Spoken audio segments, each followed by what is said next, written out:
Este podcast está patrocinado por mi libro Peligrosa Ingenuidad. Lo pueden encontrar en cualquier parte del mundo por Amazon y por la página editorial Igneo. Así que si ya le dieron clic a Cinema Beto, relájense y disfruten.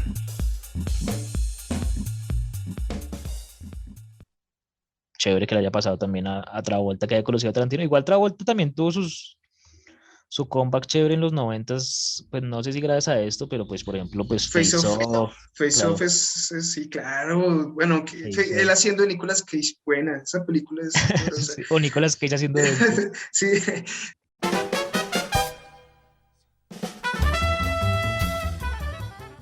Buenos días, buenas tardes, buenas noches. Bienvenidos a tu podcast Cinema Beto. Gracias por acompañarnos, oyentes. Y hoy vamos a hablar de una película que desde hace mucho tiempo he querido hablar. Una gran representante de la cultura pop de los 90 y, o sea, luego por mí, es una de las mejores películas de este gran director, Quentin Tarantino.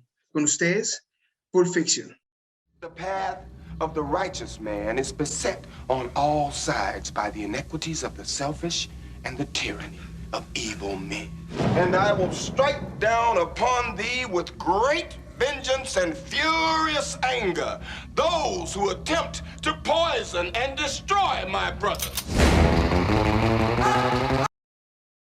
Bueno, oyentes, parceros, parceras, todos los que nos están acompañando para hablar de esta película, pienso en mi humilde opinión que Pulp Fiction es la mejor representación de la cultura pop de los 90. De hecho, esa película hace parte de mi top 5 de películas. Sí o sí tengo que repetírmelas cada año. Y pues para poder hablar de esa película necesitaba de un experto. Así que me puse en la tarea de buscarlo y finalmente lo pude encontrar. Realizador y analista audiovisual, escritor, comediante, podcaster, redactor de contenidos. Ha colaborado en las revistas Kinetoscopio, Estrabismos, Arcadia, Revista Universidad de Antioquia, Hojas Universitarias, Gamers On, Axon, El Espectador y Cuadernos de Cine Colombiano. Egresado de la Escuela de Cine y TV de la Universidad Nacional de Colombia, coautor de libros de ensayos Bogotá Fílmica 2013, se ha desempeñado como docente en la Universidad de Rosario, en la Universidad Nacional de Colombia y en la Universidad Manuela Beltrán. Magíster en Escritura Creativas de la Universidad Nacional de Colombia, miembro del elenco de la serie web Con Ánimo de Ofender y del podcast Podcastinado, realizador de la serie web Tourist Stand Up 2020, autor de los libros de cuentos Interfaz y Parásito de Hostal y autor de la novela Ojo Midas. Con gran honor de tenerlo acá en Cinema Beto. Con ustedes, Davis Cortés. ¿Qué más, Davis? ¿Cómo vamos? Hombre, bien, muchas gracias por esa descripción tan copiosa. Muy larga su hoja de vida, parcero. ¿Sí? ¿Te parece? Sí. No, pues que yo también ya estoy viejito, tampoco es que sea un muchacho de 20 años. Del 86, ¿no? Como yo. Ah, sí, vea Sí. pues. El 86 es una película, es La Mosca de Cronenberg, ¿no? Y Hannah y sus hermanas de Woody Allen y El color del dinero de Scorsese. Pillé 3 películas muy buenas del 86. Escucha que otras del 86, creo que Top Gun es del 86 también, ¿no? Puede ser, sí. Sí, digamos que ahí ya no estaríamos hablando de películas buenas, pero ¿A usted le gusta Top de Gun? películas populares sí. A mí me gusta más Maverick, la última, que Top Gun, realmente. No he visto, Pues, no he tenido no la pilló, es re buena. No, la pilló. Es Venga, re buena. de eso, pues viendo así su hoja de vida y todo un profesor, una pregunta a sus estudiantes y pues hablando de esta película de Pulp Fiction, ¿los ha puesto a analizar las obras de Quentin Tarantino como ejercicio?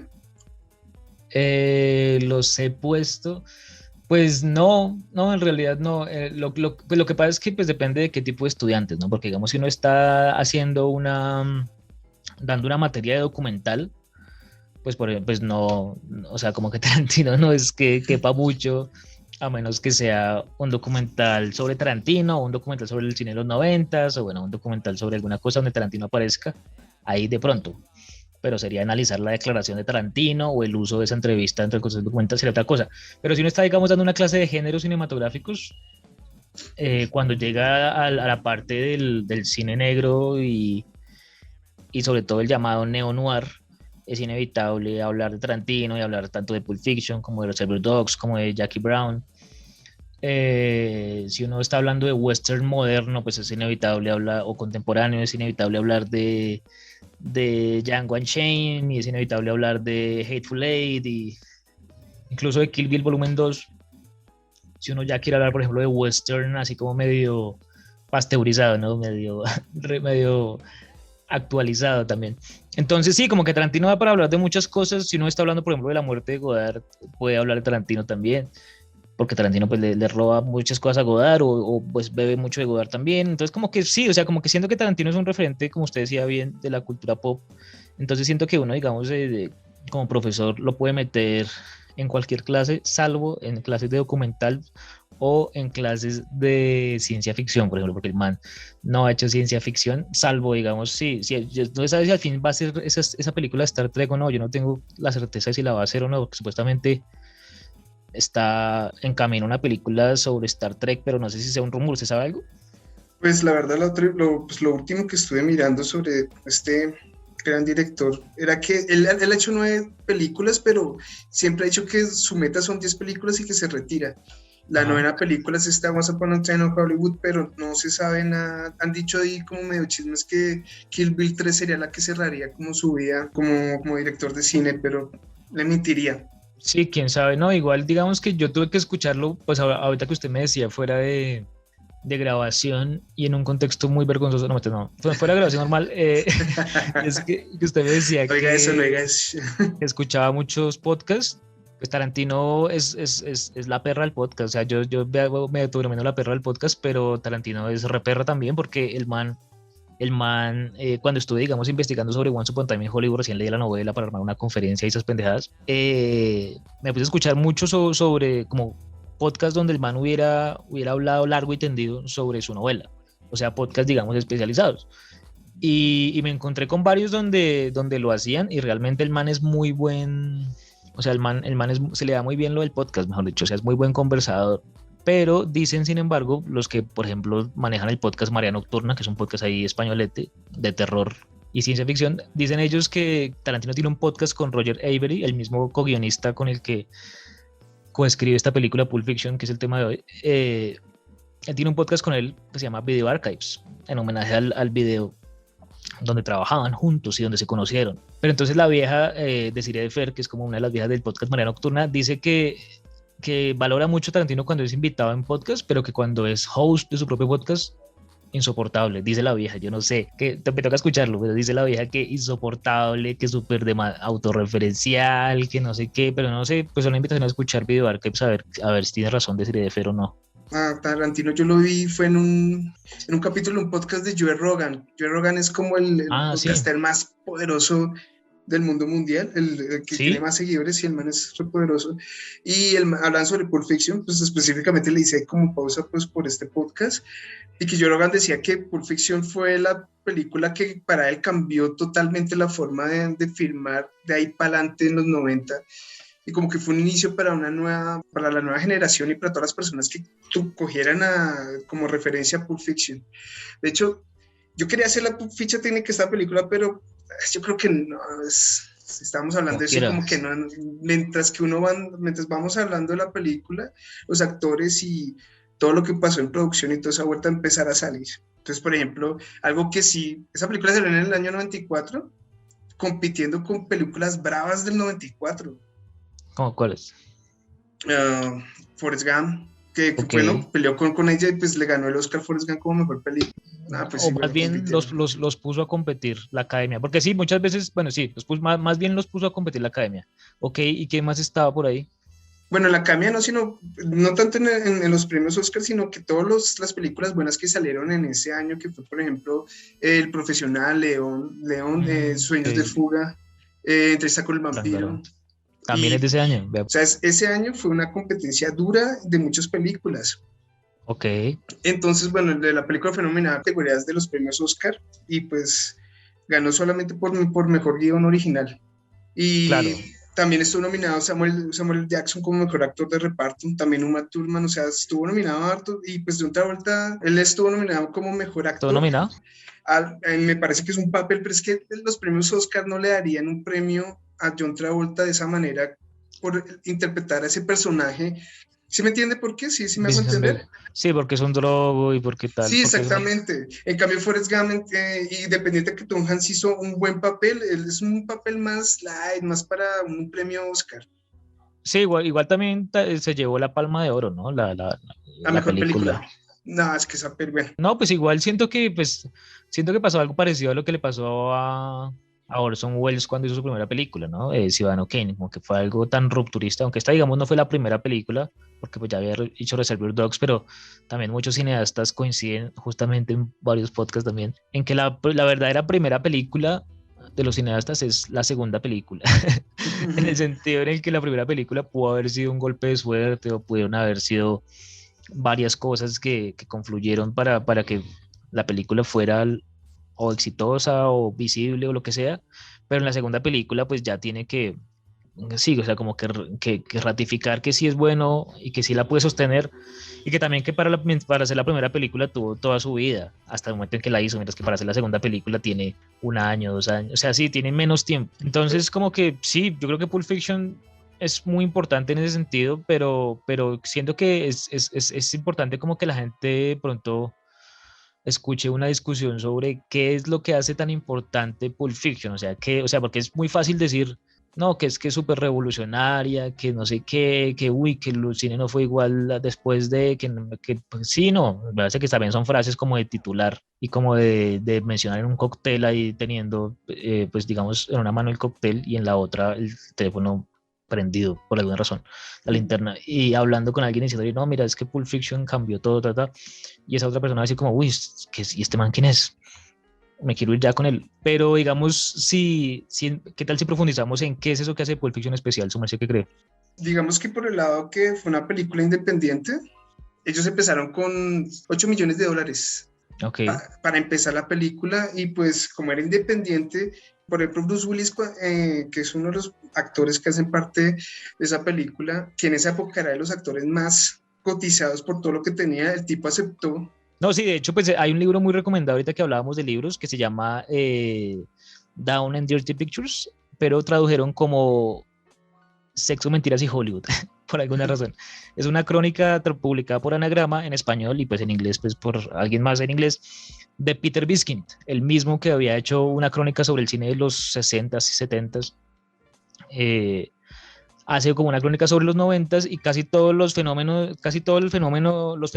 sí, casi todos los acontecimientos y los nombres y las películas y las tendencias y todo se mueve entre dos circuitos, que es el circuito Sundance y el circuito Miramax.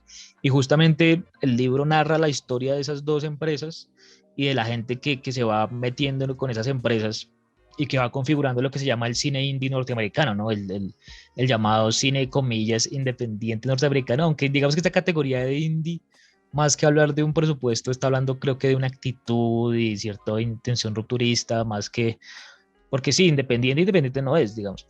Y incluso por la época en la que hicieron Pulp Fiction, Miramax acababa de ser comprado por Disney. Y ahí, y pues como que los historiadores casi siempre coinciden en afirmar pues que eso fue como un plus porque ya podían saber que contaban con cierto capital, pero también era algo muy extraño que una empresa que se ha caracterizado por un Un ratón ratón. terminara pues financiando una película donde sí, donde hay muerte, donde hay gangsters, donde hay Consumo de drogas y poderoso. heroína, sí, donde hay un dealer ahí. Sí, donde el man de Pero, la Mosca 2 es un dealer. Uno es como, pero ¿por qué el de la Mosca 2 es un dealer? No entiendo. sí, el mismo que iba a ser de Marty McFly, que después lo echaron. Pero Tal cual. la vuelta es que, digamos, hubiera sido una película independiente y que, digamos que después de que terminó esa película y que le fue tan bien y que solamente invirtieron 8 millones y que ganaron 200 millones, muchos actores vieron como esa vuelta y muchos actores al nivel de Bruce Willis dijeron como, ¿por qué nosotros no hacemos lo mismo y nos vamos también con el cine independiente? ¿No creo que eso también fue lo que como medio hizo el cambio de Pulp Fiction a todo el mundo del cine y de las producciones? Sí, pues digamos que no sabría porque incluso uno de los, o sea, pues sí sé que Bruce Willis, digamos que le significó mucho para su carrera salir en esta película y a su vez tenerlo a él, pues era, digamos, un plus. Pero también es cierto que el que se sumaba al proyecto era como cuando alguien se suma a un proyecto de Woody Allen, o sea, como que se suman al proyecto porque confían en el proyecto y no porque tengan como un ego sobredimensionado y quieran cobrar lo que cobran normalmente, incluso muchas veces se montan como productores, pero yo siento que los que sí abrieron camino más fueron como Harvey Keitel, porque Harvey Keitel, que en esta hace de Mr. Wolf, pues está apoyando a Tarantino desde Reservoir Dogs como productor, y él mismo es el que ayudó a reclutar a varios de los actores. O sea, siento que es el hecho, o sea, como que el hecho de que el guión le llegara finalmente a Keitel fue lo mejor que le pudo haber pasado a Tarantino, porque posibilitó que el man le hiciera como de Celestino para convencer a otros actores de meterse tanto en la primera como en la segunda película. Entonces yo lo vería más por el lado de Keitel, pero sí siento que pues, todos los actores, incluso eh, Uma Thurman o cualquiera de los otros, bueno, Travolta no porque estaba de capa caída, pero digamos, ¿quién más están? Bueno, Eric Stoltz, que también estaba de capa caída. Sí, es una película como que recupera muchos actores de capa caída y hay unos pocos que están ahí como bien parados, ¿no? Entre ellos Bruce Willis. ¿Quién más está bien parado en esa época? No, pues que iba a decir que Samuel Jackson, pero no creo que no. Creo que No, él también él está está empezando también nuevo, con sí, eso. está empezando. Sí, claro. Y, Sí, puede ser que solo Bruce Willis, pero es que igual Bruce Willis tampoco es que llevara mucho tiempo, o sea, Bruce Willis... ya había hecho Arma Mortal, o sea, el tipo era como una película, como actor de Arma películas de Mortal, acción. no, pero Bruce Willis no es de Arma Mortal, Perdón, parce. perdón, Die Duro de Hard, Matar, Duro de Matar. pero Duro de Matar es la leche, no te metas con Duro de Matar. No, Duro de Matar es, uff, yo soy muy fan de Duro de Matar, de la primera. Yo siento que sí, el man era muy fan, o sea, el man era famoso por esta de Moonlight, por la serie televisiva, era famoso porque cantaba una vaina haciendo de Bruno, o sea, como que él se llamaba Bruno como cantante, pero no sé si, pero realmente el man despega, despega es con, sí, con Duro de Matar, ¿no? Entonces esta sería como una película rara que no tendría sentido que el man hiciera, porque igual el man estaba haciendo películas tipo Armagedón que le daban resto de plata, ¿no? Pero igual le gustó el guión. Bueno, ¿y qué tal John Travolta para usted? ¿Cómo hizo el papel o la representación de él con todo lo que había pasado antes? Yo me puse a analizar, me puse a buscar, Ajá. digamos, todo lo que pasó detrás, porque decían que eso fue como que Quentin Tarantino le ayudó a que volviera a subir su carrera, y resulta que antes había visto que había participado en esas dos películas de Mira quién habla. O sea, el tipo no estaba tampoco tan caído porque esa película pues pegó fuerte, y digamos que Pulp Fiction fue como la forma de coger a John Travolta y voltearlo totalmente y hacer un nuevo tipo de personaje. Sí, pues de hecho, pues Tarantino, digamos que es un cinéfilo pues consumado, el man es muy fan de Brian De Palma, ¿no? Tarantino ha declarado muchas veces su afición y su filie por Brian De Palma, y concretamente por una película de Palma, o sea, por todas las de Palma, pero concretamente por una que se llama Blowout, ¿no? Que es de 1981. Entonces, esa película de Papá de Palma, es que yo también soy muy fan de Brian De Palma, esa película de Brian De Palma es una película que es la leche. Bueno, me moriré mucho hablando de esa película, pero entonces lo importante de esa película es que es protagonizada por John Travolta. Y Tarantino, digamos, ama a John Travolta principalmente por esta película. Obviamente Tarantino lo conoce de Fiebre de Sábado por la Noche y de todas las demás, pero Tarantino lo tiene muy valorado justamente porque su dios personal, que es Brian De Palma, es que él tiene como dioses personales a Leone y a De Palma. Uh-huh. Aaron es el feo, el bueno, el malo y el feo. Sí, ok. Sí, no, es que pues, supuestamente dicen los historiadores también que Tarantino se reunió con De Palma, perdón, se reunió con Travolta y le habló de muchas cosas y de muchas decisiones malas que había tomado a lo largo, y le dijo como yo te voy a resucitar. Y efectivamente, sí, efectivamente, pero sí fue como alguien que es capaz de analizar la carrera de otro desde afuera y le puede dar consejos. Entonces como que chévere que le haya pasado también a Travolta, que haya conocido a Tarantino. Igual Travolta también tuvo su comeback chévere en los 90s, pues no sé si gracias a esto, pero pues por ejemplo, pues Face Off. Face Claro. Off sí, claro. Bueno, él haciendo de Nicolas Cage, buena, esa película es sí, o Nicolas Cage haciendo de él. Sí, pero vea que aún hay pues algo que vi, no sé si es verdad, es que Tarantino había escrito un personaje para John Travolta, pero en Crepúsculo del Amanecer, porque él fue el escritor de esa película, que es de Robert Rodríguez. O sea, la de los vampiros con George Clooney, que Quentin Tarantino también trabaja en esa película. Sí, Gecko, ¿no? Película de vampiros Gecko. buena. Sí, manito, soy muy fan, la he visto como 20 veces, soy muy fan, muy fan. Esa película es muy buena, man. Muy deli. No, sí, es que de hecho yo soy muy fan de Robert Rodríguez. Estaba justamente ahorita releyéndome el libro que el man hizo que se llama Rebelde sin pasta, lo traducen en español, pero se llama Rebel Without a Crew, ¿no? Como Rebelde sin equipo. Pero lo tradujeron los españoletes como Rebelde sin pasta y es el diario de rodaje de El Mariachi, la primera película La de primera Rodríguez. película, o sea, no la de Desperado, sino que hay una antes La de esa. primera, sí, La El primera, Mariachi, que es una película muy conocida en el mundo de la historia del cine indie norteamericano porque se hizo con $6,000, ¿no? ok, $6,000. Ajá. Y de hecho en Sundance, cuando Rodríguez está llevando El Mariachi, Tarantino está llevando Reservoir Dogs y ahí se conocen y desde entonces van a tener una relación ahí muy cercana. Si quiere podemos hablar de eso ya que ambos somos fans de ambos. De hecho, yo me acuerdo, el protagonista del Mariachi aparece en El Desperado, que es el que tiene la metralleta en la... Carlos Gallardo se llama, sí. Ah, sí, se llama Carlos Gallardo, es el que tiene la metralleta en el estuche de la guitarra, ¿no? Es el... Ah, sí, sí, es que son dos, ¿no? Campa y Kino, los dos que acompañan sí, al mariachi sin nombre, que es Antonio Banderas, y que el man llama y dice como vengan, y entonces los manes vienen y es como, es re western, es que de hecho ellos coinciden en eso y es en su pasión por Leone, ¿no? Porque digamos, si uno ve la huella de Leone en películas de Tarantino como Kill Bill, que es muy obvio, y Kill Bill Volumen 2 y demás, pero también la puede ver en películas como Inglourious Basterds, que prácticamente calca secuencias enteras de Bueno, el malo y el feo, y Tarantino ha declarado que su pretensión es esa, hacer,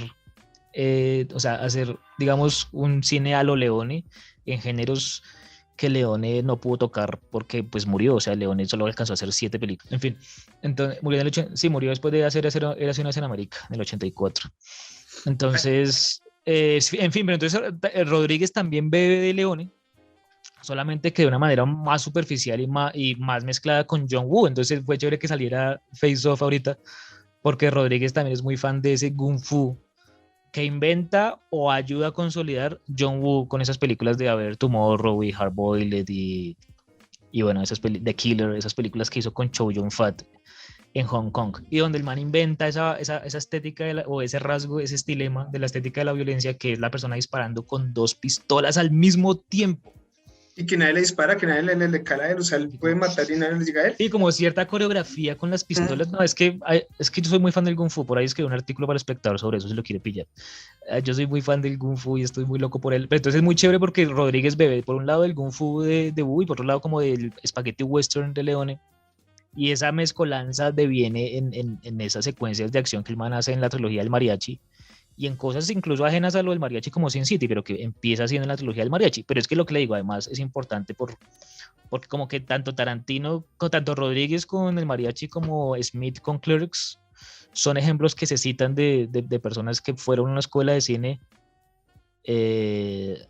y se abrieron como el primer semestre y luego dijeron, no, paila, mejor uso la plata para hacer una película yo mismo. Y ya, qué bobada. Entonces yo no sé si usted quiera decir algo al respecto ya que tiene una situación parecida, ¿no? Sí, yo me retiré de los estudios, de todos los estudios que he intentado me retiré. Para todos los oyentes, soy mal estudiante. Vea que hay un efecto, bueno, ahí no entendí muy bien, usted me podría explicar, el elemento MacGuffin que utilizan para la película de Pulp Fiction, que es sobre darle un valor a un objeto, o bueno, por favor. Sí. No, MacGuffin, pues es un elemento que casi siempre es un dispositivo narrativo o un truquito, o como querramos llamarlo, que casi siempre se cita cuando se habla de Hitchcock, ¿no? Y que uno puede ver que pues sale a colación en la conversación que tienen con Truffaut en el famoso Hitchcock-Truffaut o el cine según Hitchcock de Truffaut. Y como que es un elemento que, por ejemplo, Hitchcock usaba en películas como Los 39 escalones o como North by Northwest, y es como algo que seguir para que la trama avance, pero ese algo en realidad no importa, es casi como un fantasma, ¿no? Entonces, como por ejemplo, en Los 39 escalones es el secreto, que es Los 39 escalones y como que por una persona decir eso terminan matándola y luego hay una persecución que se desata por eso y como que no se sabe por qué, si es por los 39 escalones, pero ¿qué es eso? No, ni idea, porque el man que sabía lo mataron, es como una cosa absurda. En el caso de Pulp Fiction sería el contenido que tiene el maletín. En el caso de Pulp Fiction, sí, digamos que se refieren a eso para hablar del maletín y para hablar ¿De reloj? de varios elementos. No, el reloj, no, siento que siento que el reloj es simplemente un objeto cargado de significado gracias a un monólogo larguísimo de Christopher Walken, pero no más allá. O sea, sí es un MacGuffin, sí, lo del maletín cuyo contenido no se sabe qué es, pero que deslumbra y no sé qué. Incluso me acuerdo que muchos de los críticos de la época lo relacionaban con esta película de Robert Aldrich, Kiss Me Deadly, ¿no? El beso mortal, que llamaban en España. Una película como del 58, del 59, una de las últimas películas del cine negro, con una fotografía a blanco y negro muy poderosa. O sea, lo mejor de la fotografía en blanco y negro está en el cine de los 50. En esta película de Robert Aldrich es alguien, digamos, como medio neo-welsiano, muy poderoso, muy bueno. Hay también un maletín. Es como una película de detectives, pero fachos, porque el personaje, digamos, de Mike Hammer es un detective refacho. Y el man, hay un momento en que hay un maletín y lo abren y hay como una luz que emana del maletín, entonces como que no se sabe si es radioactividad o qué. Entonces mucha gente dice como que probablemente Tarantino le esté haciendo un homenaje a Aldrich.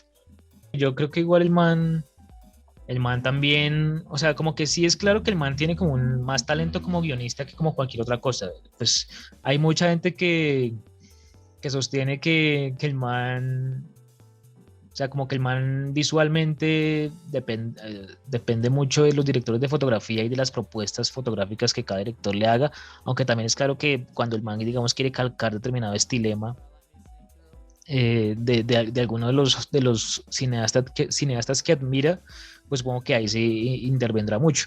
También dicen que él mismo dirigía las secuencias de acción de Kill Bill y eso, entonces pues supongo que sí le interesa la dirección, pero no siento que sea como alguien que destaque por la dirección, en el sentido de dirigir como inventar una herramienta narrativa nueva, o sea, como que sí es un narrador eficiente, pero no es así como el super narrador, creería yo. Yo creo que el man también tiene una facilidad para, digamos, agarrar los detalles que le aparecen siempre como experiencias. O sea, me explico. Por ejemplo, en Pulp Fiction, no me acuerdo quién fue el compañero de trabajo que el tipo tuvo problemas con drogas y como que el man le explicaba a John Travolta la mejor forma de sentirse drogado con heroína es tomarse una botella de tequila y descansar en una tina. Es como la experiencia más cercana a eso. O sea, el tipo le decía. Entonces, cuando yo pillé, digamos que los planos así súper cerca de cuando se consumía algún tipo de drogas en Pulp Fiction, habían unos detalles que yo creo que solamente una persona que haya consumido drogas entendería esos planos. Entonces, por ejemplo, sí, la cuchara que, yo no sé, la cuchara que está doblada de cierta manera para quemar la heroína y no se queme la persona. Pues Tarantino tiene, digamos que, no sé, la suerte de tener a personas que hayan vivido esa experiencia o que alguna vez él lo haya hecho y pues lo puede mostrar en pantalla. Pero entonces lo de la cuchara era por eso. Yo pensé que era como que era telépata o algo así, era telequinético y entonces estaba hablando de la cuchara. ¿A lo Matrix? Sí, yo pensé que era algo así. Yo no había entendido eso. Es que yo no sé nada de drogas, entonces yo no había entendido esa parte. Sí, o sea, yo ni idea, perdón. ¿Sabes qué lo más que al man le preguntan a Tarantino le pregunta que qué película se le hubiera gustado dirigir? Y una de esas es Matrix. Y ahí él dijo que Matrix, hay otra que se llama Audition, no sé si usted la haya visto, una japonesa, Audition. Sí, Takeshi Miike. Hijo de puta película retorcida. Sí, Tarantino las miramos. De hecho, pues podemos entrar en ese tema también, es que Tarantino ha ayudado a visibilizar mucho cine oriental, ¿no? Como que Tarantino incluso ayudó a que tenía como una especie de subsello que se llamaba como Quentin Tarantino Presents, y auspiciaba ciertas películas, pero simplemente como avalándolas, y entre ellas auspició Hero, ¿no? La película esta de Zhang Yimou, una película ahí también como de artes marciales, pero todas preciosistas. Y sí, creo que también en varias reediciones en DVD de Audition el man como que tiene intervenciones y tal. Una pregunta que le tengo, siempre la he tenido, pues usted me la puede responder, es para hacer esta película y para ahorrar mucha plata, era que las escenas y las grabaciones y los planos tenían que tener mucho cuidado, digamos que utilizaban mucho planos largos, planos secuencias. Mi pregunta es, ¿cuándo se considera un plano secuencia para usted? ¿En qué momento de un plano se considera plano secuencia? Pues bueno, digamos que técnicamente eso que está haciendo ahí pues sí, lo del plano secuencia a mí también sí me causó curiosidad porque habla como de cierta continuidad y de no cortar, pero uno podría no cortar durante 2 segundos y ya sería plano secuencia. Siempre he tenido como también ese mismo debate. Pero entonces, pues digamos que la gente más heterosexual de la Academia de la Crítica se refiere mejor usando el término long shot, ¿no? Como toma larga. Entonces como que suelen decir ya más long shot para referirse a ese tipo de planos que suelen ser como de seguimiento y que suelen ser ligeramente coreográficos y que pretenden sí como generar un efecto hipnótico. Entonces siento que ahí es muy claro que Tarantino está bebiendo de mi papá, ¿no? De Scorsese, porque mi papá me lo ha dicho, pero, sí, de papá Scorsese, porque ¿Cuántos papás directores tiene usted? pues papi Scorsese, papi De Palma, papi Eastwood, ¿qué más? Papi Peckinpah, por ejemplo. Ah, bueno, sí, es que hay papis o papás, pero también hay dioses. Por ejemplo, si alguien me dice, entonces Hitchcock es papá, yo digo, no, Hitchcock es Dios, perdón, Ah, ahí ok. ya es diferente. ¿Y O, Tarantino no está en ninguna parte de papá odioso, semidios no, Tarantino es o como un eterno? muchacho, no, Tarantino es un muchacho del barrio que digamos, el man está, digamos, por ahí en el parque hablando con unos amigos y está hablando así como duro y uno pasa y lo que alcanza a escuchar le gusta, digamos, pero uno no se queda a escucharlo. O sea, en mi caso, digamos. Parce, yo no sé por qué No, a mí me toma o tanto ese sea, pero man. es importante igual. Pero no, pues es que lo que pasa es que a mí me cuesta mucho trabajo. Sé que puedo ser muy ortodoxo e incluso canónico y medio trasnochado y anticuado con esto, pero como que siento que, o sea, yo soy de los que cree después de haber consumido casi completa la historia del cine, o bueno, buena parte de lo representativo de la historia del cine norteamericano, que lo mejor está en los años 50. Lo mejor está en los años 50 y lo mejor está incluso, bueno, si alguien quiere ser flexible, de los 30 a los 50 ya, como para meter la edad de oro de Hollywood completa. Y todo lo demás de ahí en adelante, o sea, eso es como el Renacimiento, eso es como el equivalente en pintura al Renacimiento italiano. Y de ahí en adelante, pues hay rupturas, hay variaciones, hay contestaciones a eso, pero digamos que ese modelo de narración clásica que llegó a ser incluso casi que posclásica hacia el final de los 50, siento que me parece que logró el cenit expresivo de la narración y ya, pues, obviamente, pues los demás lo que hacen es, por ejemplo, beber de eso o contestarle a eso y cierta novedad que puede aparecer entre los 60s y los 70s y los 80s es válida y por eso hay mucha gente que también es muy fan del llamado Nuevo Hollywood. Hay otra gente que es muy fan del llamado cine noventero, o sea, el llamado cine indie a la que pertenece Pulp Fiction, pero ya después de los 2000 ya paila, o sea, ya todo se fue al carajo, ya todo se fue al traste. Entonces soy muy, muy, muy pesimista en esos términos. Entonces como que siento que Tarantino sí es importante, pero pues es importante eh, no me parece que sea tan importante como Scorsese o como De Palma o como Coppola. Igual me parece que es importante y se puede hablar de él y bien y conozco su obra y demás y lo admiro.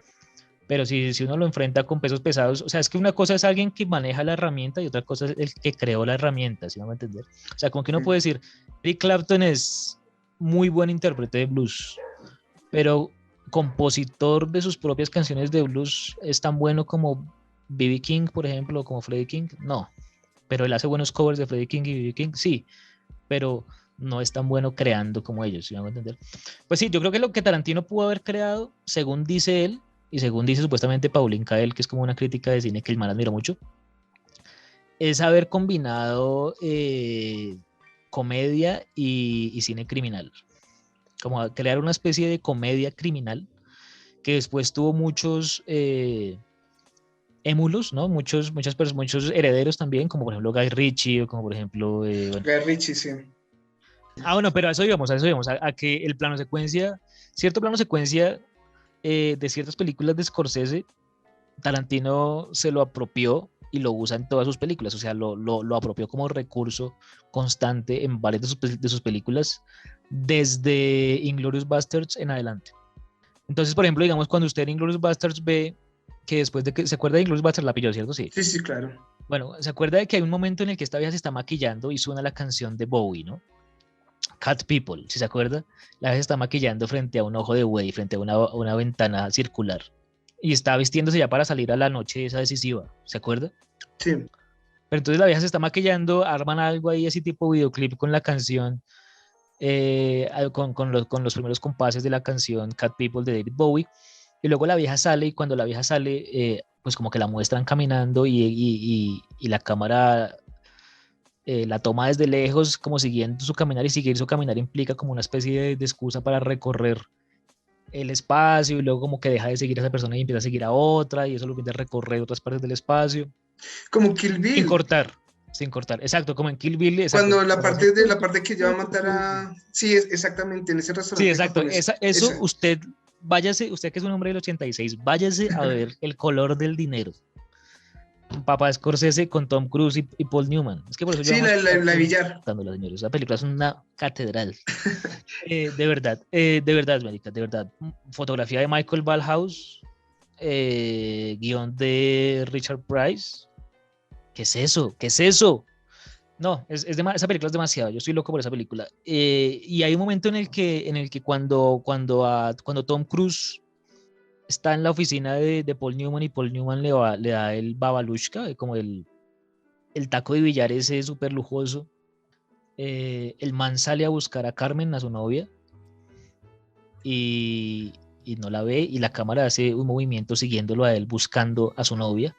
O sea, como que digamos está medio justificado el movimiento que él está haciendo, y la cámara sigue ese movimiento, y eso le permite hacer un recorrido por el espacio biográfico en cierta manera. Bueno, entonces biográfico no, sino coreográfico. Entonces, ese tipo de planosecuencia que es muy scorsesiano o muy de palmadiano, siento que se lo apropian directores como Quentin Tarantino y Paul Thomas Anderson, porque si uno pilla el principio de Boogie Nights, también se encuentra con un plano secuencia de ese estilo. En el año 2007, que es uno de los mejores años que ha habido en este siglo de cine, o uno de los años dorados, se estrenó No Country for Old Men, la película de los Coen, y se estrenó también There Will Be Blood, la película de este man, que fue la película Sí, que le dio que le dio Oscar otra vez a este man Daniel Day-Lewis, ¿no? sí, la de petróleo. Exacto, Petróleo Sangriento. Ese man también es Paul Thomas Anderson. Lo que pasa es que ahí el man adquiere su estilo y su voz, pero antes de esa película siento que el man estaba muy vagabundeando entre imitar a Scorsese, imitar a De Palma e imitar a Robert Altman, sobre todo. O sea, Como usted que sé que siento que cuando un director se pone a coger de aquí para allá, de aquí para allá, se puede meter un desorden en el hijo de puta. No, yo siento que son como formas de aprendizaje, o sea, son como formas de ensayar registros y de ir a lo seguro, como decir, ya sé que a este man le funcionó eso, pues yo lo voy a hacer también, pero pues aplicado a mi historia. Porque en últimas lo que están copiando es una solución visual o unas soluciones visuales. Pero siento que en determinado momento, eh, si tienen suerte o si tienen una voz dentro, pues la encuentran. Entonces cuando la encuentran ya pues es como abandonar las ruedas auxiliares de la bicicleta, y ya pueden andar con su propio estilo a su cuenta y riesgo, ¿no? Porque por ejemplo, digamos, se habla mucho de Carpenter, ¿no? De John Carpenter, que hace poco La Cosa cumplió años, cumplió aniversario. Se habla mucho de Carpenter como una especie de neo-Hawksiano, como alguien que usa mucho el estilo de Hawks, pero también Carpenter ha generado escuela y ha generado muchos émulos, entre ellos Rodríguez, que también lo homenajea cada tanto. Sí, no, como que eso de los homenajes y eso es algo pues, que pasa más de lo que uno cree, como que también es justo decir que a Tarantino como que le cae el San Benito de ser el que copia y homenajea, pero en realidad si uno se pone a examinar la historia del cine con un poquito más Todos de se copian de juicio, todos. se da cuenta que hay varios cineastas cinéfilos que tienen sus referentes y los usan. Pero es que creo que Tarantino también dijo eso, es imposible crear algo nuevo que nunca ha existido, él lo dijo una vez. Sí, eso sí me parece que no eso, o sea, eso que él dijo, digamos, sí es imposible. O sea, es imposible que sea imposible. No, yo creo que esa es una postura ideológica, y Tarantino, digamos, si bien uno le aprende mucho, también a veces lanza lo que llaman butats, pero yo no, usted que habla francés, usted debe saber mejor que yo. No me corche así, hermano, que mi mamá está No, es escuchando que esto. yo no Mi sé mamá está nada de escuchando francés. esto y me va a decir que qué hubo. No, es que hay un término que le llaman butats, pero no sé si lo estoy pronunciando bien, pero es como una frase que dice algún autor como para ver quién cae, pero el man la dice con total seguridad, o como es una vaina que opina un autor muy respetado y que uno sabe que es una arbitrariedad, pero uno se la perdona porque es un autor muy respetado, pero tampoco es que haya que tomársela en serio, ¿sí me entiende? Entonces, por ejemplo, como cuando Borges dice que el Quijote él lo leyó en inglés la primera vez y luego después lo leyó en español y le pareció una mala traducción, no sé qué. Bueno, como ese tipo de cosas todas raras que dicen los autores por molestar. Entonces siento que Tarantino, por ejemplo, ha dicho muchas veces eso. Ha hecho muchas cosas raras, ha hecho muchas cosas acertadas, ha reivindicado películas importantes, bien, pero también ha dicho cosas raras como lo que dijo recientemente de que Truffaut era un amateur y de que Truffaut no había hecho nada importante y que no sé qué, bla, bla, y es como, pues lo dices porque sabes que te van a escuchar, pero no es necesario hablar así, pues que no te guste y ya, normal, pero pues decir que el man era una materia y demás, me parece ya complicado. Cuando siento que él de alguna manera puede haber estado bebiendo de Truffaut, así sea inconscientemente, y Truffaut también bebe de maestros que la admira, bueno, cosas así, entonces no sé, raro. Venga, pero digamos que volviendo a Pulp Fiction, él ganó como mejor guión. ¿Cree que el guión de Pulp Fiction solamente fue merecido el guión y nada más? Sí, o sea, ¿a qué otra cosa estuvo nominada antes de Mejor responder? película, mejor montaje, mejor actor de reparto, mejor actor, mejor actriz. No, pues sí, me parece que el guión sí, porque digamos que si es, digamos, una película medianamente innovadora, pues así, digamos, uno puede rastrear de dónde bebe en términos del relato no sincrónico, o bueno, sí, no cronológico, mejor dicho, como Uh-huh. episódico, como que se puede rastrear de dónde debe, pero igual como que llevaba sin hacerse el tiempo suficiente y bien como para que llamara la atención, y eso pues es obviamente una pura idea de guión. Como que Tarantino realmente sí es muy fuerte en la construcción de escenas y en la construcción de diálogos, aunque y eso también, digamos, son valores puramente de guión. Como que uno siente que cuando los personajes están diciendo algo escrito. Uno no siente mucha espontaneidad, digamos.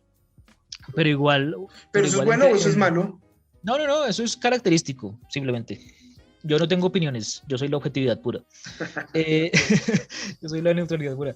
No, sino que digo que el Tarantino y otros guionistas como Sorkin, por ejemplo, crean un tipo de dramaturgia donde uno sabe que los personajes no son del todo verosímiles, que los personajes son como bustos que discursean, digamos, o algo así, sí. O sea, como que está Okay. hablando más el autor a través de ellos que ellos mismos por Ah, ellos. ok. Sí. Digamos que cuando están hablando de Jules y Vincent, están Bueno, eso sí es un uno cree, diálogo. Quentin Tarantino, que está narrando una historia que le pasó.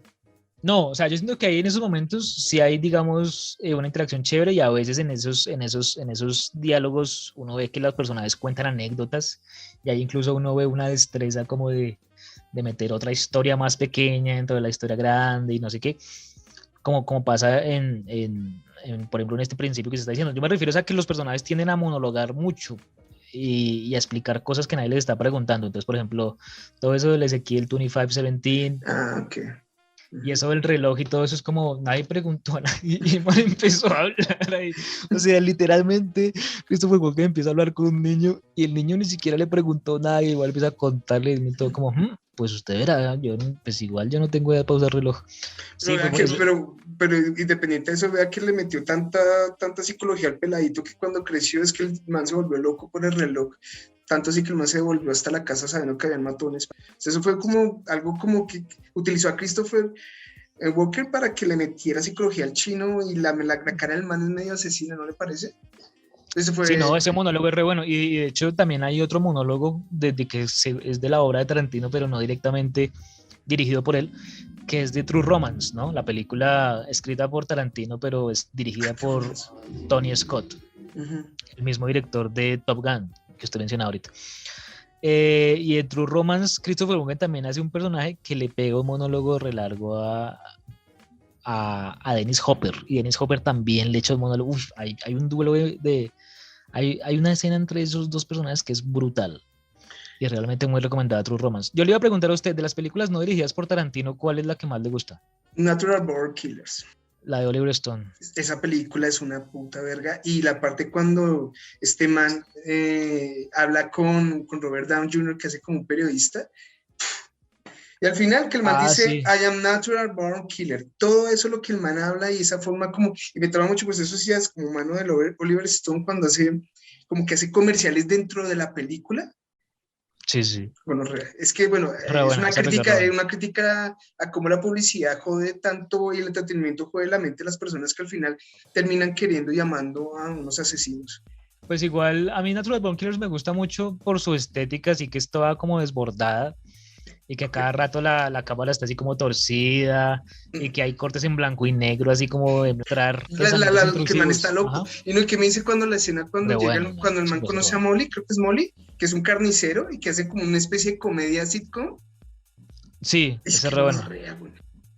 Mallory creo que se llamaba la asesina. Ah, Mickey Mallory Knox, ¿no? Sí, Era como la pareja asesina. esa Sí, película es a mí buena. me gusta, a mí me gusta esa película. Yo me acuerdo que yo la vi en un VHS que tenían en el Centro de Documentación de Ciencias Sociales en la Universidad Pedagógica Nacional. O sea, como que había un sitio que se llamaba Centro de Documentación de Sociales y simplemente era como un salón ahí raro manejado por un man raro.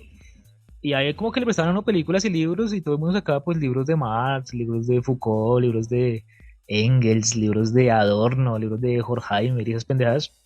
Y yo veía que Pero, tenían películas en VHS y yo ya como, uy, yo me llevo. Entonces de ahí saqué Natural Born Killers. porque esa era mi pregunta, o sea, para llegar allá fue que siempre la estuvo buscando, alguien le dijo, No, yo estudiaba yo estudiaba en la pedagógica, entonces pues ok, una vez visitaba, pues uno como primíparo recién llega a la universidad y la primera universidad que pisa, pues uno está súper como ávido de, uy, ¿qué es esto? ¿Qué es esto? Todo. Y como igual la pedagógica es chiquita, pues como que se puede explorar rápido, digamos. bueno, y está creo que en HBO Max para las personas que la quieran Ah, ver, sí, en HBO recomendada, Max. Sí, es muy recomendada. recomendado, muy recomendado. El montaje de esa película, sobre todo, la leche. De hecho, pues hay unos documentales que yo hago donde realmente me siento deudor de lo que hicieron en el montaje de esa película porque pues como que ahí medio me apropié de uno que otro recursillo, así como del blanco y negro, sobre todo, como el blanco y negro para montar así Los y recuerdos o las subrayar. cosas fastrilladas, Súper. Sí, aunque también siento que es un rasgo estético en sí mismo que uno puede no necesariamente, o sea, que puede no necesariamente estar ilustrando una emoción o una parte de la trama, sino puede ser simplemente un destello puramente formal, uh-huh. sin contenido. O sea, yo sé que hay gente que dice que no se puede formar sin contenido, pero la verdad es que la forma es el contenido. Bueno, es una discusión ahí larguísima. Usted verá. Volviendo a Pulp Fiction, hay una vaina que muchas, pues yo leyendo y investigando para este podcast, y era que mucha gente coincidía que lo chimbergón es el factor sorpresa que tienen muchos personajes dentro de la película. O sea, voy al hecho, digamos, de que desde Vincent le dispara la pistola a ese man y mata al tipo en el carro, como para mí que el factor sorpresa que, pues no sé si muchos lo han visto, es cuando Bush se escapa de la compraventa donde está ahí que lo van a violar, y el man cuando se va a escapar se devuelve porque el man siente que necesita salvar al man que lo quería matar antes. Porque digo que es, digamos que el factor sorpresa más importante de la película, porque desde el principio muestran a Bush que es un hijo de puta. Es un man que Ajá. le vale tres, es un man que le vale tres los demás, y el man solamente piensa en él, y ahí más o menos le tiene como campito pues a la pareja que tiene. O sea, es sorprendente que Bruce Willis haga eso, es lo que usted dice. O sea, digo que el personaje de Bruce Willis haga eso. Usted no se lo Sí, espera. lo es, pero pues igual puede ser como que... Es que siento que también a veces cuando el personaje mete, o sea, cuando el director mete algo, digamos, forzado, que no se puede justificar en la película, a veces los que son muy fans dicen como, no, eso es rasgo de la profundidad del personaje, y es como, no, se la tragaron completica. Es como así, como la pirinola al final de Inception, como que uno dice como, eso no, eso, o sea, no, respeten. Entonces siento que acá de pronto como que de pronto le parecía a este man a Tarantino chévere meterle ahí como la épica de que el man volvía y escogía entre varias armas con cuál iba a hacer un agente vengador, pero uy, sí, eso es muy impactante esa escena y es demasiado doloroso ver que le estén haciendo eso a una persona. Qué raro, ¿no? No, y usted, Qué o raro. sea, el fin justifica los medios, lo que quería el man era mostrar esa escena de las armas. ¿Es eso lo que quería decir? Yo siento que entre eso y en hacer como una especie de homenaje a Deliverance, ¿no? Porque pues ahí digamos que está muy presente el factor John Burman, que es este director sabroson que hace Deliverance, una película que también está en HBO de hecho, y que bueno, no sé cómo la llaman, pero se llama Deliverance, y que es una película muy buena con John Boyd, con Burt Reynolds y con otro man ahí. Y es una película donde también hay una situación que tiene que ver con la sodomía muy, obviamente muy impactante. Y, y que el Tarantino propiamente ha dicho que cuando vio eso, creo que en el podcast de Mark Maron, creo que es que se lo dice el man, que el man cuando vio esa secuencia de Deliverance siendo niño, él no entendió muy bien, porque pues no sabía qué era todo lo que eso implicaba, pero estaba tan bien hecha que sí entendió el impacto de que alguien había sido muy humillado. Entonces, de pronto también en aras de resaltar la humillación, resulta doblemente humillante el hecho de que pues de este man Marcellus Wallace sea salvado por alguien a quien iba a matar, entonces puede que sea doblemente humillante. Sí, no sé, pues igual los sucesos son muy interpretables, entonces sí. Y es que Quentin Tarantino en una entrevista cuenta lo de la historia de Gim, creo que se llama Gim, el man ese que es el que está disfrazado, que lo disfraza, que lo sacan de esa caja con... ¿Se acuerda de ese personaje? Ah, sí. Sí, Cuenta la historia de él. sí, el man dice que el tipo era un tipo que hacía, que echaba dedo, echar dedo pues pidiendo carro, Hitchhiker. ¿no? Un hitchhiker, exacto. Sí. Y entonces el man, lo cogieron los manes porque son hermanos, lo recogieron y pues cuando lo recogieron, 7 años lo entrenaron para que sea como está en ese momento en la película. Eso es lo que dice Quentin Tarantino. De las No, canciones del soundtrack de Pulp Fiction, se me ha preguntado, ¿cierto?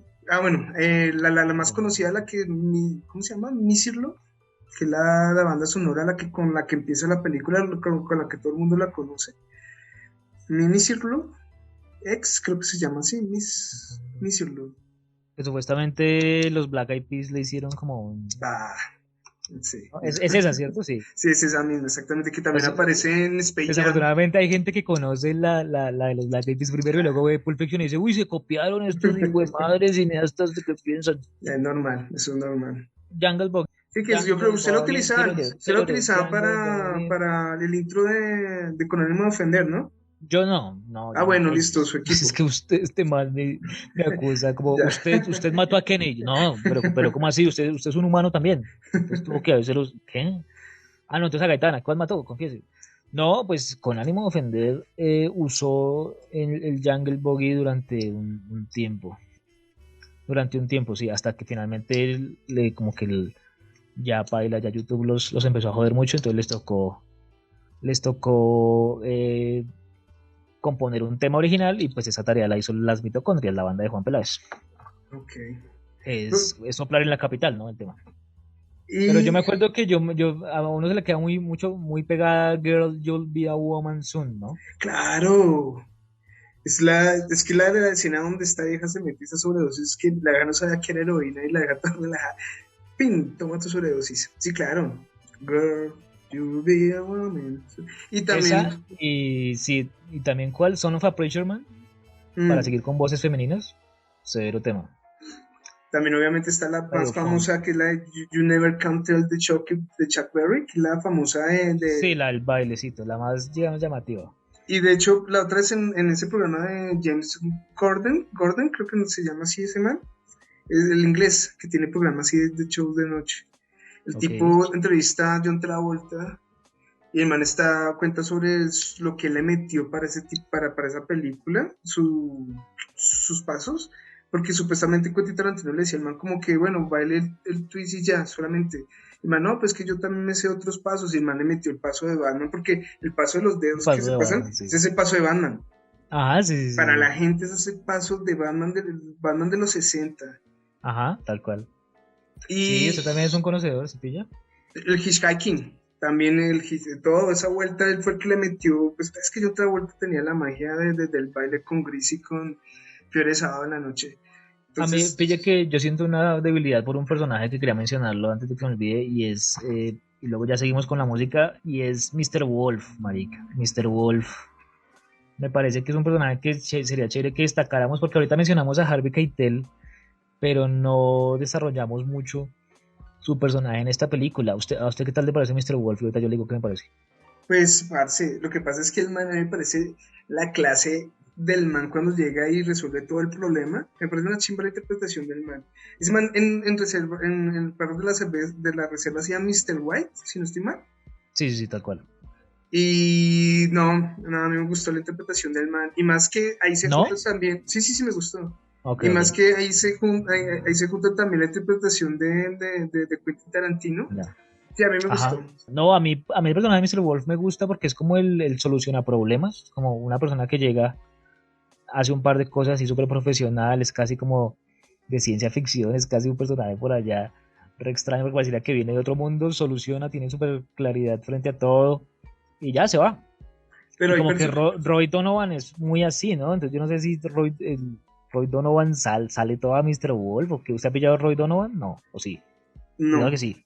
no, no, Bueno, es una disculpen. serie ahí de un man que hace eso, es como un Mr. Wolf de las estrellas del Hollywood, pero contemporáneo. Entonces, como que el man tiene clientes como basquetbolistas, como periodistas, escritores y eso, y le soluciona problemas así de re raros. Pues, hay una profesión para eso. ¿Cuál? Hay gente que se le paga para resolver problemas.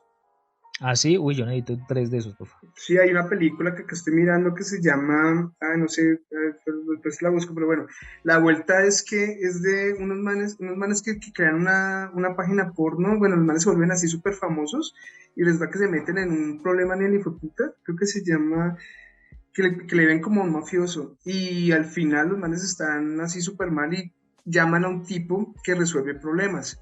Y pues esa gente que resuelve problemas en la película muestran que tiene una vida normal, pero aparte son gente que resuelve problemas, pero pues no resuelve problemas hacia cualquiera, sino a asesinatos, si quieren desaparecer un cadáver o cosas así. Se llama la red sexual, se llama la película, se la Uy, recomiendo. qué miedo, marica. Entonces es un video así. Suena como a varias webcams ahí. Uy, no. Suena como un grupo de WhatsApp de webcams. Bueno, entonces, Eh, ¿cómo en resumidas cuentas y todo lo que hemos hablado sobre Pulp Fiction, cómo encuentra Pulp Fiction? Porque a mí se me olvidó preguntarle cuál es la película que más le ha gustado de Quentin Tarantino.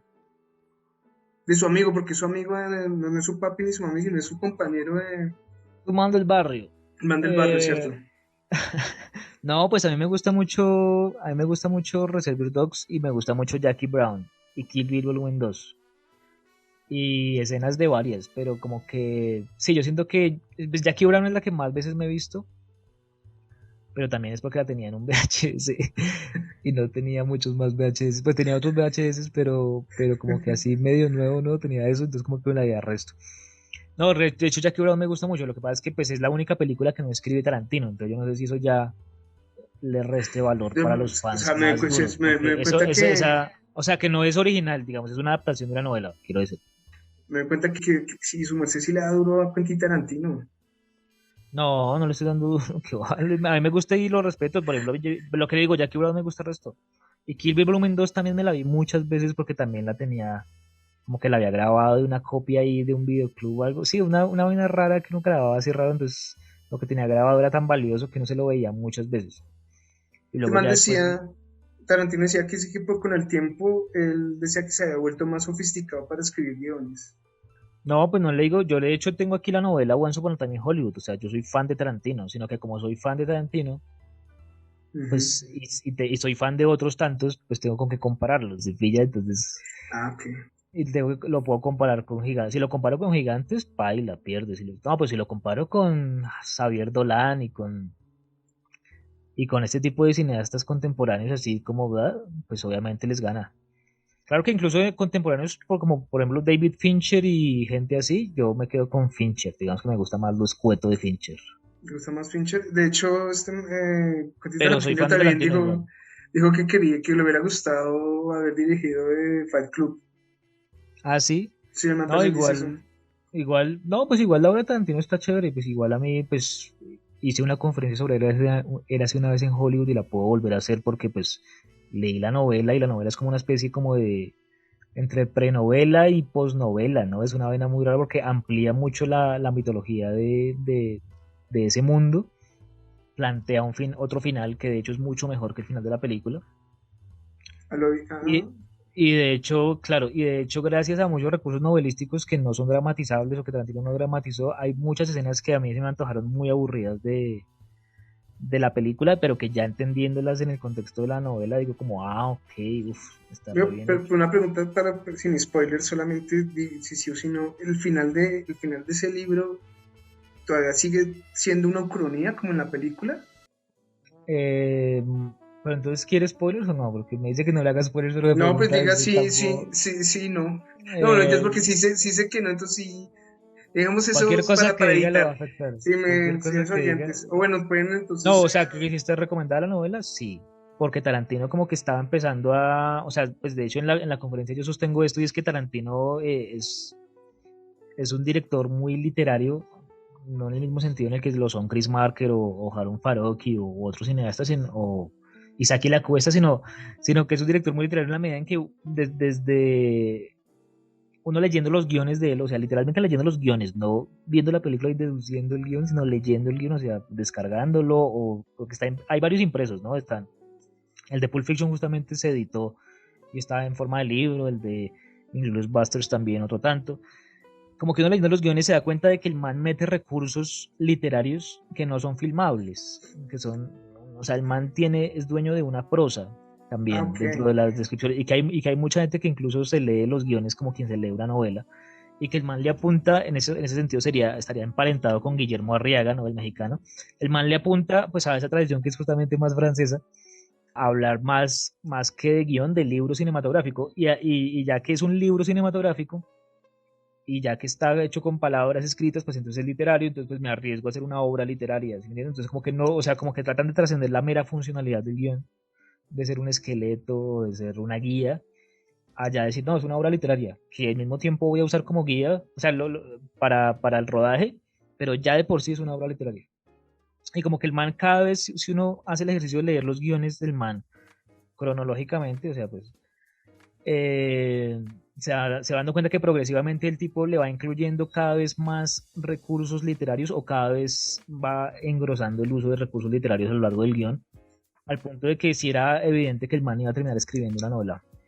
Y efectivamente lo hizo, pero entonces empezó con un género muy raro que fue la novelización, que eso me parece muy extraño, pero bueno, en fin, como que pueden surgir muchas reflexiones de ahí que no hay tiempo para hacerlos acá.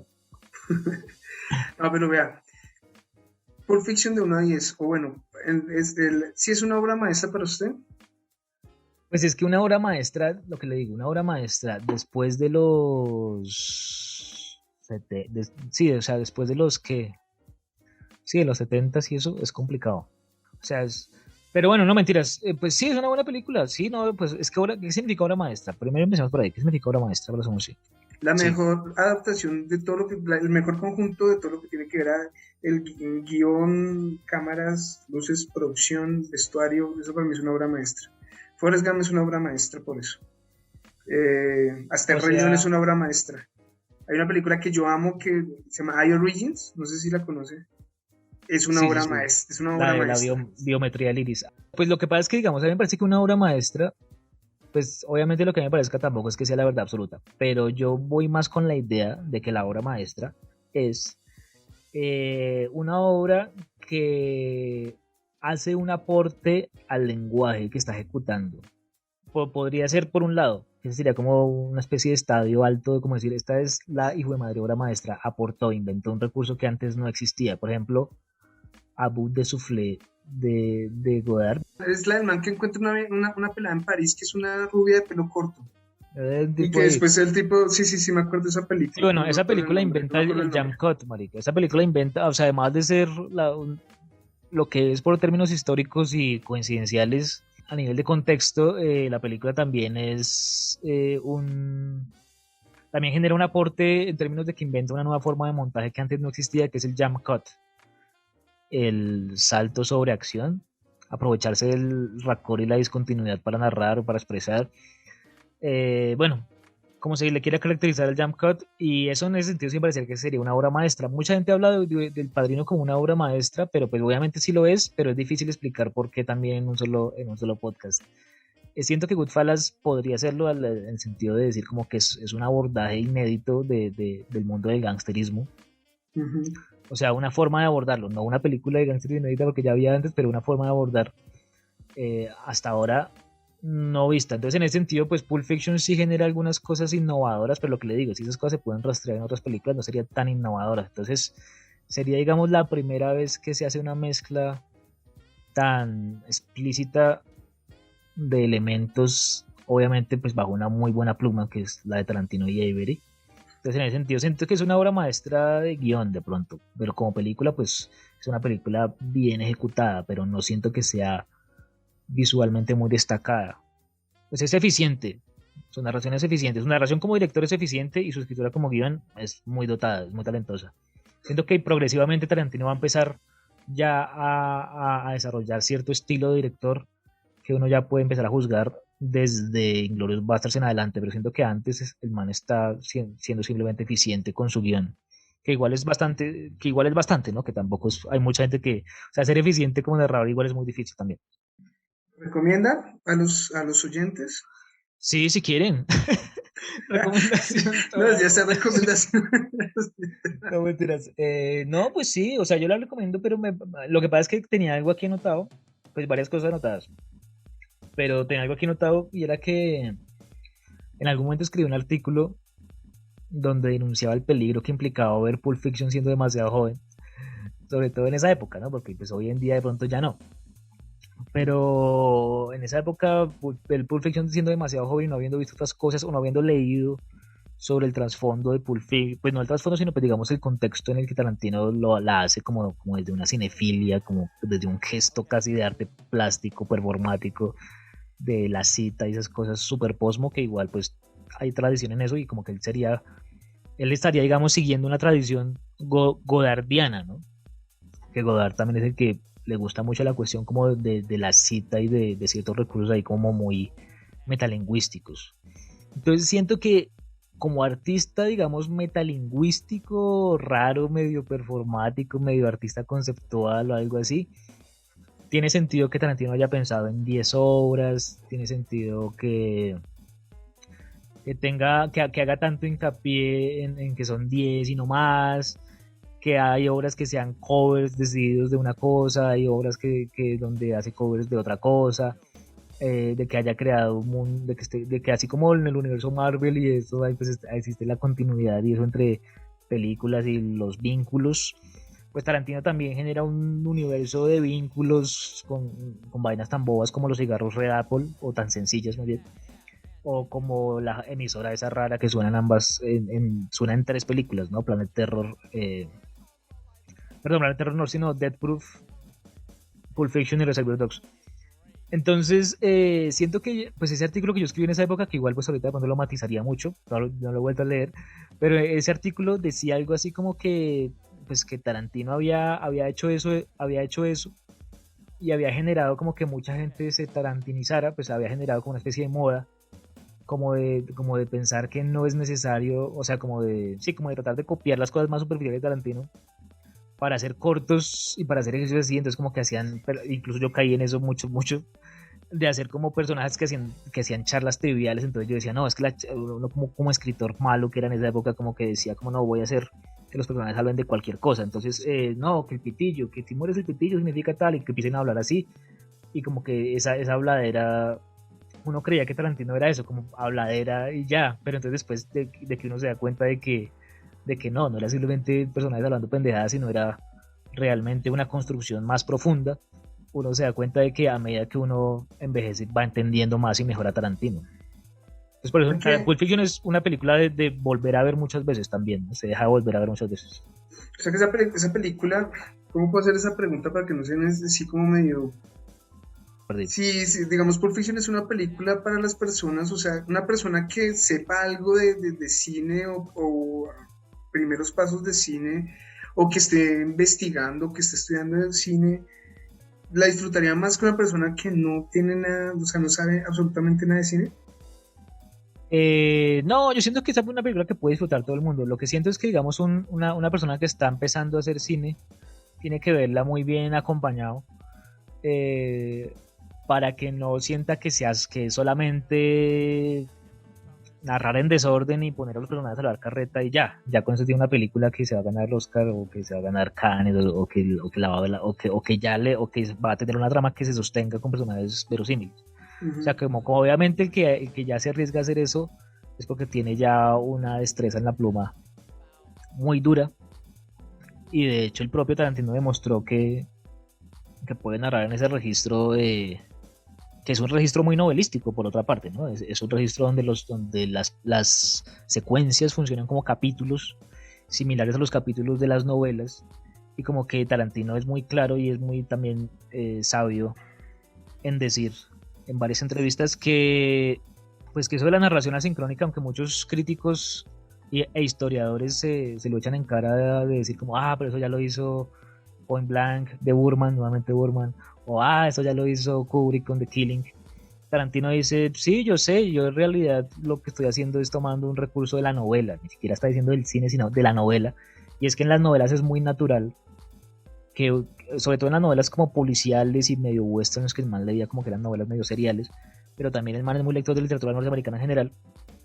En las novelas es muy normal que haya un personaje que hace determinadas cosas. En este capítulo 1 que tiene, no sé, 80 páginas, y en el capítulo 2 nos cuentan una historia de un día en la vida del papá de ese personaje cuando tenía 12 años. Y parte de la magia de la narración es darse cuenta como de, ¿por qué me están contando la historia de un niño? Porque ese niño, ¿quién es?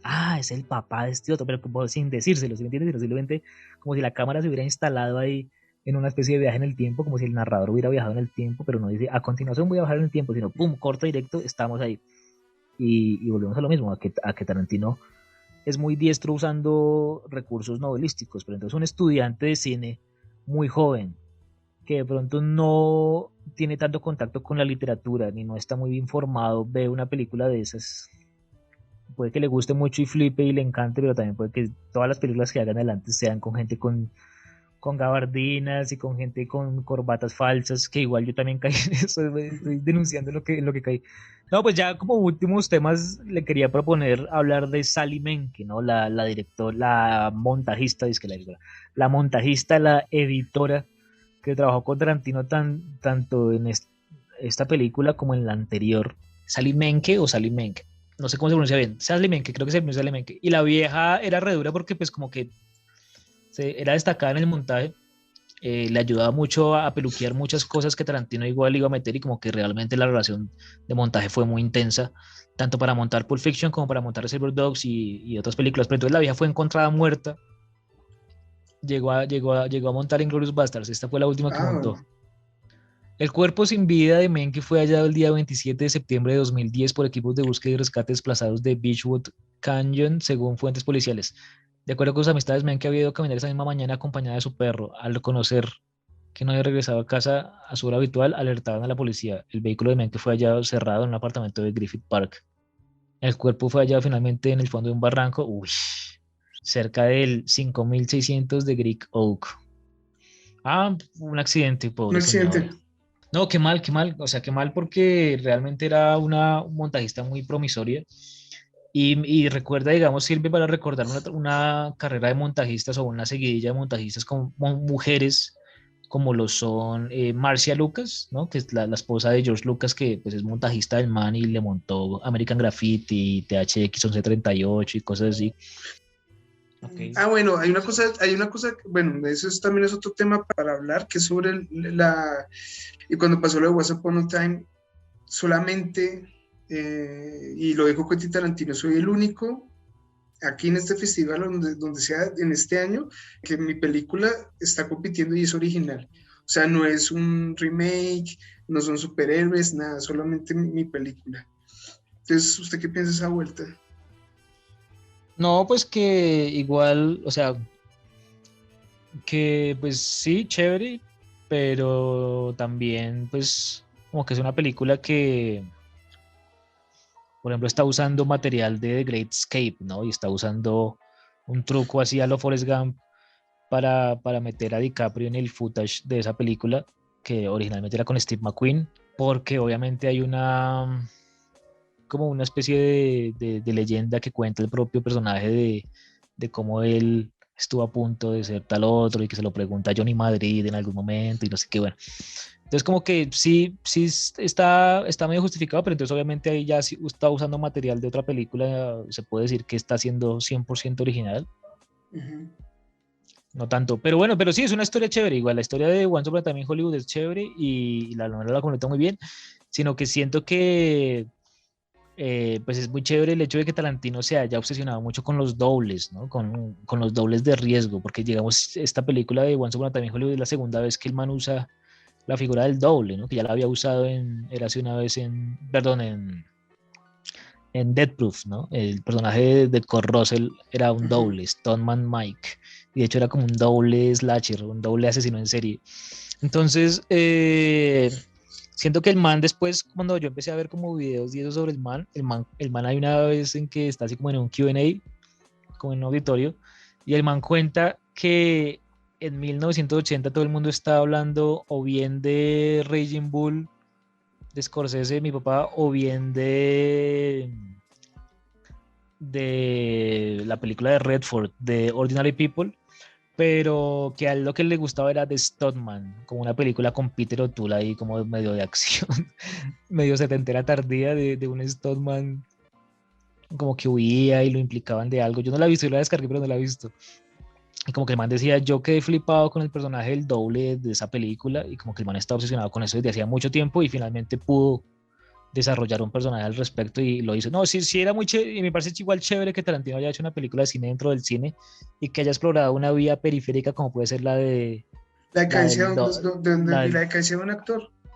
claro, no, exacto, la decadencia de un autor que es algo muy crepuscular y es algo muy Ujú. asociado al western, el western crepuscular de Sam Peckinpah, pero el man lo aplica a un actor que justamente es un actor de western. Entonces me parece que en ese sentido hace el resto de aportes chéveres tanto al cine dentro del cine como al western y eso. Pero bueno, sí, muy chévere que Tarantino, que sabe tanto de cine, haga una película de cine dentro del cine. Me enteré, por ejemplo, hoy de que, bueno, no tanto hoy, pero sí de que la fecha concreta es que a final de este año el man va a sacar un libro sobre el nuevo Hollywood, o sea, va a ser un libro de crítica de cine. El man es sabe mucho sobre el nuevo Hollywood, o sea, el Hollywood del 68 al 80, y el man va a sacar un libro sobre eso, entonces ya sería su segundo libro después de la novela del año pasado.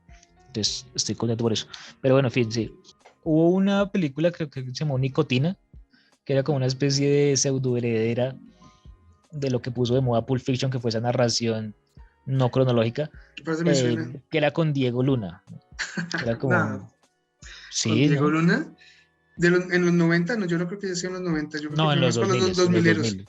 Sí, sí, sí, más 2000. Nicotina Sí, me no. suena, parce, me suena. Bueno, búsquela ahí en Google. Y Mm. que era de esas películas que se pusieron de moda después de que se puso de moda Amores Perros y todo eso, que era con el otro man, con Gael García y que, bueno. Y Entonces, con bueno, historias que se entrelazan cuando mientras va la película fluyendo, algo así. sí, historias bobitas ahí, criminales. Y aquí, incluso aquí en Colombia hubo una que se llamaba como 360 grados o algo así, o 180 grados, un intento de eso colombiano, que era como una especie de también como de heist movie que atracaban como una especie de banco unas personas pero entonces la contaban así. Creo que se llamaba 180 grados. No, paila, me corchaste. Y bueno, en fin, sí, eso. Entonces como que sí hubo como una generación que estuvo muy obsesionada con eso, pero ya como que, bueno, digamos que ahorita, por ejemplo, digamos en series como Station Eleven y eso, se sigue usando eso, pero entonces digamos ya después, digamos, por ejemplo, alguien que lea novelas sabe que eso es un recurso muy novelístico y que, por ejemplo, digamos, la miniserie lo permite. O sea, es que me recuerda mucho eso que hace, ¿cómo es que se llama? Tarantino con sus personajes.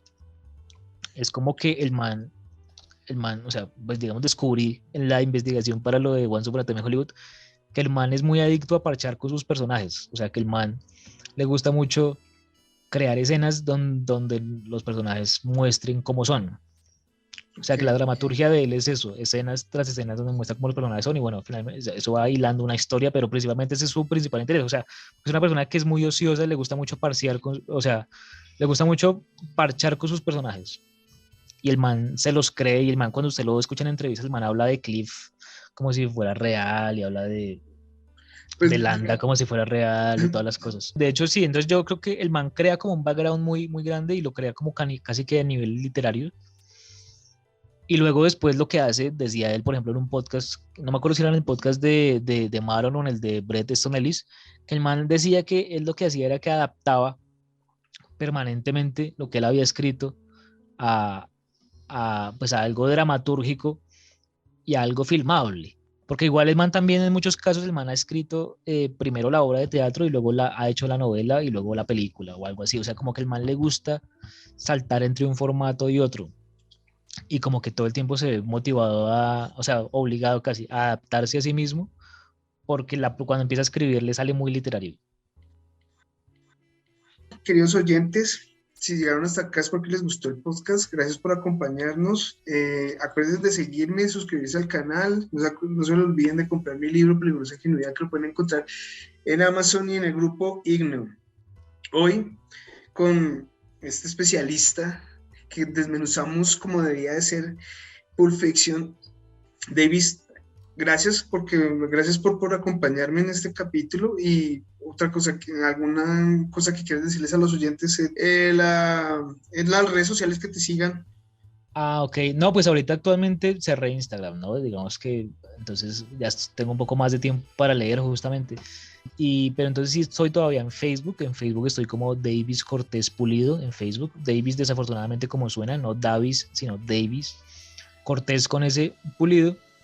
Y en YouTube también Davis Cortés Pulido. Y en YouTube voy a empezar a subir nuevamente cancioncitas homosexuales para todo aquel que esté interesado. Los que no sepan qué es cancioncitas, es como una especie de dueto musical que tenemos con el comediante Camilo Díaz, alias Culo Tauro. Entonces como que yo toco la guitarra y canto medio medio, tirando a regular, pero creo una pista sobre la cual Díaz rapea y creamos como historias de amor entre homosexuales muy raras haciendo covers de canciones pop 2000 eras porque sí. Sí, es raro. Yo sé, ¿usted lo pilló alguna vez? No, no creo que No, usted no es lo una he pillado, persona no lo he decente, pillado, pero ok, ya lo voy a no, empezar a pillar. menos mal. Entonces, como que bueno, el caso es que para la gente que vaya a seguir las redes, como que qué pena si de pronto los últimos días voy a estar cansón con esto haciéndole publicidad a ese nuevo capítulo, porque es que no sacábamos capítulo desde hacía como un año. Entonces, la idea es volver como segunda temporada con fuerza porque encontramos un material ahí que hemos grabado y no teníamos y no lo recordamos y fue como, uff, esto se puede explotar de una. Y ya, entonces como que sí, estoy ahí como en Facebook y en YouTube y Ya ya. saben, parceros, parceras, gracias por seguirme y pues que tengan noches y sueños yaceros.